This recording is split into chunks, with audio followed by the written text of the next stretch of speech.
We have so much to get to. We're going to start with the game of the day out in Manila, Ohm. So let's head there now because Team USA squared off against Italy in the quarterfinals. That was this morning. Jaren Jackson Jr. looking to have a little bit of a bounce-back game, but it was Mikal Bridges who was getting things done, Ohm. Malika, the only thing hotter than Mikal Bridges in the Philippines is lumpia. Have you ever had lumpia? No, but I need to. Filipino egg rolls is crispy, hot out of the fryer, nothing better except for Mikal Bridges today. So Mikal Bridges is an egg roll. He is that hot, he is that crispy, but it's Austin Reeves who has the putback. Malika giving his Filipino fans a THRILLA in Manila. Austin Reeves. You brought the heat this morning. Perk out in the corner, gets that one to go. Threes was something that Team USA struggled with against Lithuania, not in this one. Don't point at him. Yeah, and look, the ball movement was beautiful. Passing up good shots to get great shots.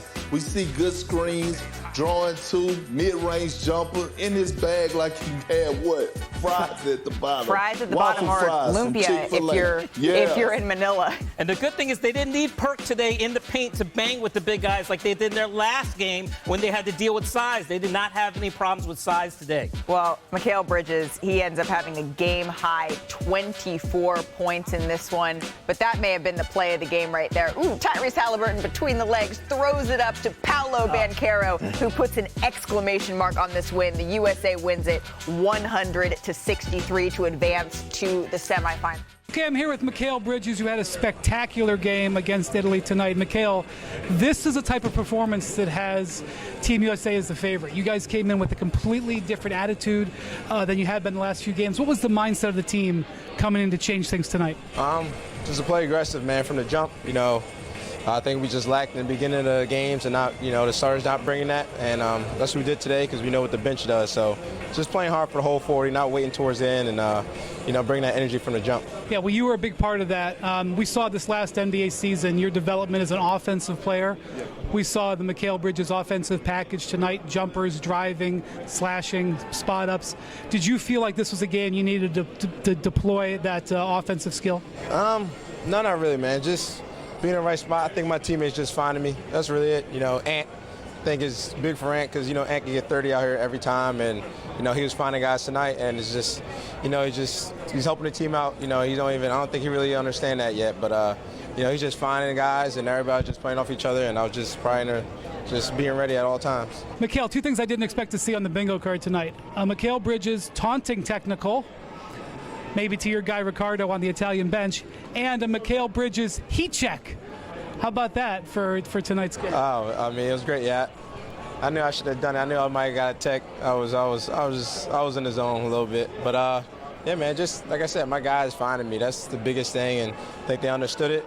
And just kept finding me, and I was just ready to shoot. Well, good news. No NBA fine for this technical foul. Yes, man. That's all right. Austin would have paid for it. Yeah, no kidding. Congratulations on a great performance. Thank you. Appreciate it. I'm Kendrick Perkins, better known as Big Perk, and nothing gets past me. Freeze! Just when you thought it did get past me, there I am.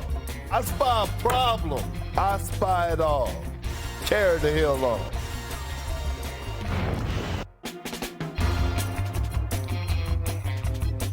Well, yesterday was one of my favorite holidays outside of Thanksgiving. It was Labor Day. That means I was off. I didn't have to buy gifts, and the grill was on. And not only was it on here, it was on across the country because my boy, Mikal Bridges, who I spied weeks ago to have an impact on this situation in this game and this Team USA, he dropped the 24-piece wing dinner all flats. Take a look at him right here, getting out transition. You have 1, 2, 3, 4 guys in front of him. So what? I'm going LeBron James mode, Big Daddy mode in the paint, finishing and one, bringing the tenacity. I'm getting it out again. I got a bigger bag. You want to see the Hezzy pull up three? I'm going to pull up a little KD in my bag. This is Mikal Bridges showing everything that he has. The Brooklyn Nets have a future all-star in this young man, and he's going to continue to rise. By the way, since Shanae is not right here, I'm going to bring up a cheat sheet. My cheat sheet, a stat, plus 90. He leads the entire Team USA in a plus-minus category for us, them overall, and he has been doing his thing. Mikal Bridges, 24-piece wing dinner, lemon pepper style. Remember, it was Labor Day. I had a 50-piece, but he had a 24-piece. Carry on. Man, you know what? Nothing says we're back like chicken analogies and iSpy with Big Perk, which is a little bit of cheat sheet sauce on the side. Let's get back out to Brian Windhorst, who has a little bit more perk. Hey, Malika. Hello from Manila. I hope you guys are doing great back in Los Angeles.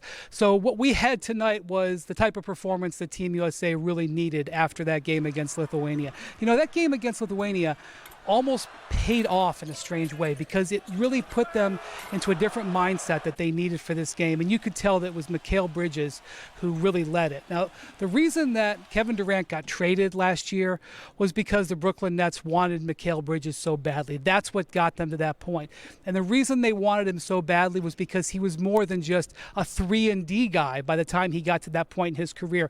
He was really a dynamic offensive player. That wasn't something that we saw a lot with Team USA. He's mostly been, really putting pressure on the ball and playing good defense. He's had his moments. He was averaging 9 points a game, but certainly not what we saw in this one. But it was the whole package. He was out there creating shots off the dribble, spotting up, getting to the line, even talking trash. That is not something we see from him very often, but I think he felt the team needed it, and definitely an indication of what could be to come for the Brooklyn Nets and hopefully for Team USA for the rest of this tournament. Was also an important game for Anthony Edwards. Now, Anthony Edwards has been the leading scorer for this team throughout this tournament. He's been awesome. He's been, really picked them up when they've needed him. But coming out of the loss to Lithuania when he had 35 points, I think there was a feeling that maybe he was looking for his shot too much. And one of the things that happened in this game was Anthony was passing the ball. He was creating for others. He was really working hard on defense. The team employed a half-court trap on the Italians that they weren't ready for, and Anthony Edwards was a big part of its success. And after the game, talking to the players in the locker room, Anthony Edwards was as excited as anybody, and he had 3 points, way far away from the 35 that he scored in the loss on Sunday. So that was a big step for him as he looks to use this as a springboard, not just to show he can score, but he can be a leader of a team. And finally, it was a huge night for Paolo Banchero. Now, earlier this summer, Paolo created some controversy when he elected to back out of a promise to play for Italy and instead play for Team USA. Now, this was really not well received in Italy. They were planning on building their national team around him for the next decade plus. The Federation president, used the word betrayal talking about it because Paolo hadn't communicated his decision. But frankly, Grant Hill, and even more than just the Duke connection with Grant Hill, Steve Kerr really likes what Banchero can do. He sees him as a guy who can play kind of a Draymond Green role for this team, and that's very effective in FIBA. So Paolo was facing a little bit of adversity coming into this game. And then Jaren Jackson, as he's been happening all tournament, got into foul trouble. 2 fouls right in the first quarter, so Paolo was right in the game, and he had to play. And he played really good minutes. He was plus 18 in the first half, and in the third quarter he had a huge alley-oop dunk off a highlight pass from Tyrese Halliburton that gave him a lot of excitement and could relieve some stress. So a big night for him and a big night for Team USA as they get to the quarterfinals on Friday. They'll wait the winner of Germany-Latvia. Dennis Schroeder, I know, wants that matchup really bad, so we'll see how that develops. Malika, back to you in Los Angeles. Zach Lowe, guys, Team USA, they dominated this game right from the jump. It was their second largest victory margin during this year's FIBA World Cup. So Zach, I want to start with you here. We heard Brian Windhorst talk about maybe that this was needed. They needed a loss in order to change their mindset, to be put back on the aggressive. How much of a statement win do you think this game was for Team USA?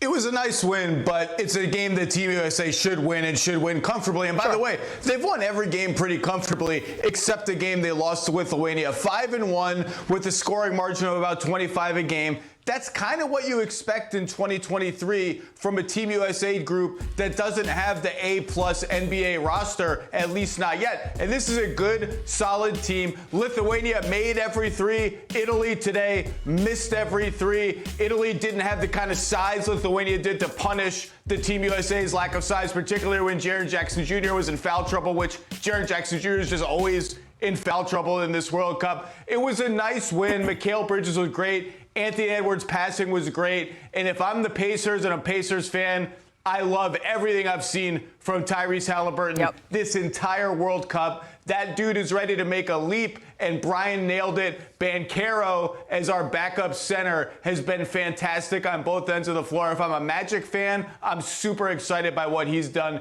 in a role that's very different than he's had to play in Orlando.